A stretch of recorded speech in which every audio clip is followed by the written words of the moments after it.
ายอยู่แต่มั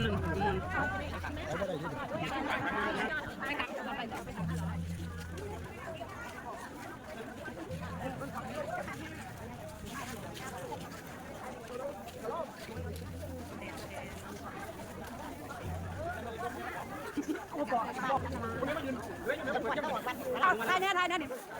คือไทยกับผมอยากไม่เอามีรถให้กันโอ้ยกระถินแค่กระถินเงียบเลยค่ะกระถินผ้าป่าสามัคคีมาหนองแวงคูบ้านหนองแวงคูอนุโมทนาบุญกับทุกท่านเนาะอุ้ย